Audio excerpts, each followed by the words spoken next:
In 2008, Democrats turned Nevada from red to blue. Now, let's keep Nevada blue. Today's Keep Nevada Blue strategy is presented by Democratic strategist Ben Chao. Ben Chao has served as a hard-nosed strategist, media consultant, and Democratic evangelist for over 300 races from California to New York since 1992. In that time, he has earned the reputation for taking on the toughest fights and winning. Campaigns and Election magazine named him one of their rising stars of politics in 1998. One statewide Democratic official in South Carolina called him hourly Atwater. Conservative Fox News host Laura Ingraham said, "Chao, he's like James Carville with hair." Chao's work was recently featured on The Daily Show with Jon Stewart. On the same night, he collected 6 Polly Awards for his outstanding TV and radio commercials. In addition to beating Republican incumbents in congressional and statewide campaigns, Chao is considered a top primary election specialist in the Democratic Party. He earned his reputation after defeating an incumbent Democrat in a Democratic primary. As Congressman Arthur Davis, top strategist and media consultant in all of his campaigns, he was the architect of the stunning victory over Earl Hilliard. Chao served as Bill Richardson's national political director in his 2007-2008 presidential race. Chao led a paid staff of over 250 people and created extensive national political network in all 50 states for Governor Richardson. Chao has also worked with corporate and issue campaigns for clients like the historic Ebenezer Baptist Church, handling all the public relations for Coretta Scott King's funeral. Other work includes working for the NAACP, Comcast, General Mills, Delta Airlines, and the U.S. Department of Defense. Please give a warm welcome to Ben Chao.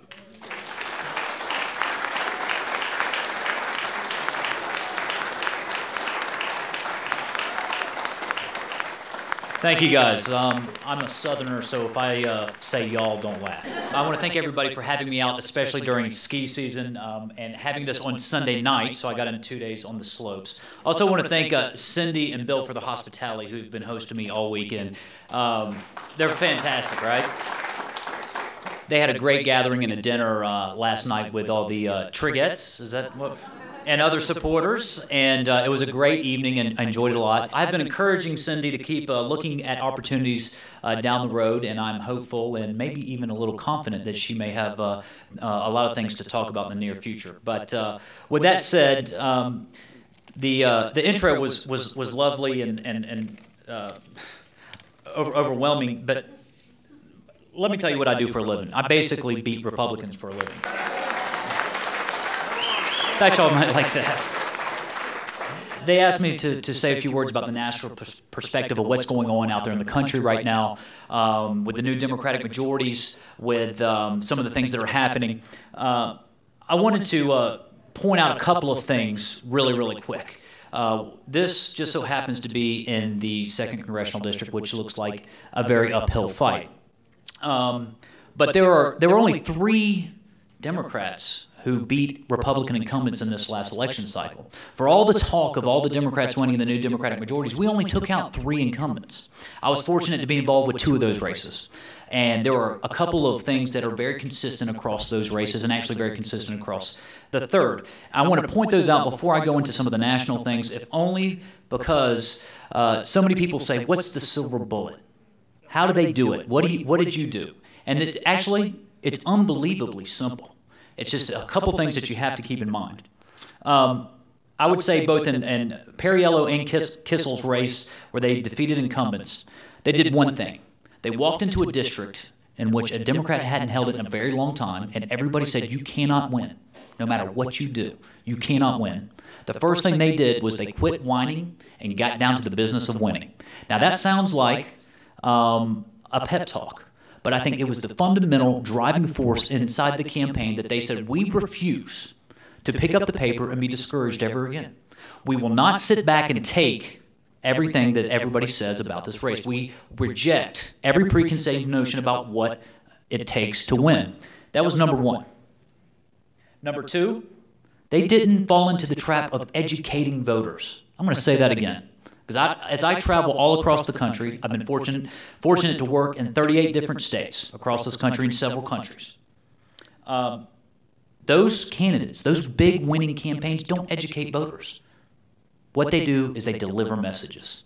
At every point, when the Republican committees, the independent expenditures, throughout the lies, they didn't take the bait of saying, no, what you're saying is wrong. They immediately started delivering messages. Now, that takes discipline, but it is, in fact, doable. And, in fact, it's easier than getting into the constant circular argument of, no, you're wrong, no, I'm right. Let them deliver the ridiculous message and then start delivering messages that will win. The third consistent thing across those big wins was they took the fight to the Republicans. Now, there's a big difference between taking a fight to the Republicans and being 100% negative. The thought process within those campaigns were, I'm a challenger running against a Republican incumbent, but I refuse to allow them to set the tone of this debate. I refuse to allow them to tell me what this campaign is going to be about. They set the agenda from day one, and they never let up. At every turn, the Republican dismissed them, saying, who is this person? One of them was a high school teacher, now Congressman Larry Kissel. You know why he was a high school teacher? He used to work at the mill that former Congressman Robin Hayes owned.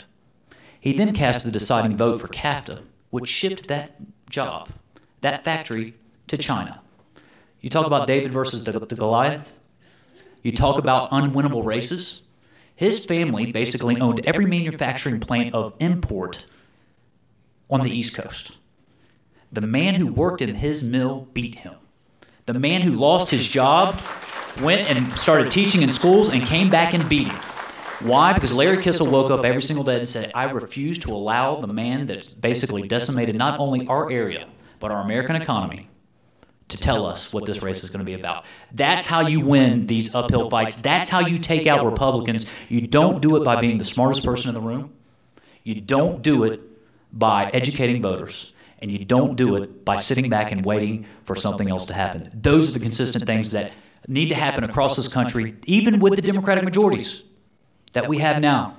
Because in our business, you never stop winning. Because when you stop winning, you're already beat. Republicans learned that the hard way the last 2 election cycles. So I wanted to outline those, if only because, as I've been here for the last couple of days, I've heard a lot of people concerned about what could or couldn't happen in Nevada, too. I've heard these arguments before. I've battled through these arguments with candidates. Trust me when I tell you, not only can it happen, it will happen, if not only the candidate and the people behind the candidate wake up every single day with those things in mind. So let us now pivot into what's happening nationally and why it is so critically important. I want to talk about the stimulus very, very quickly. And I'm going to talk about it in very partisan ways, and I apologize. I don't like Republicans, and I'm not afraid to say it. The other thing is that Republicans really don't like me. The truth is the stimulus is a defining moment in America's history. Period. End of statement. We are at a crossroads in which the Democratic majorities either prove that everything we've talked about for the last generation is in fact true, or was it rhetoric? We have everything that we fought for, by and large, in that bill. Not for political purposes, but if only because that's what it's going to take to get us back at least in the right direction. I want to talk about some of those things. And more importantly, when you hear these things, I want you to remember just a couple of them. If only because we've only won the first part of this fight on the stimulus. The first part was the legislative battle, and we saw how tough that was. The political battle is just now beginning. And I can assure you, the Republicans, people I know very well, are not sitting there saying, oh, well, we lost the stimulus vote. That's too bad. They are sitting there plotting, planning overtime right now in Washington, D.C., over at the RNC headquarters, finding a way to spin this back on us in the same way they did domestic drilling, alternative energy, and the like. Forget not, a few months ago, regardless of where you are in domestic drilling, the whole country had basically said alternative energy is the answer. 3 weeks later, every Democrat in the country was on their heels. That's what they'll do with the stimulus if we don't get this right and win the political fight. You start winning the political fight not in November 2010. You start doing it on Monday, tomorrow. I can assure you that.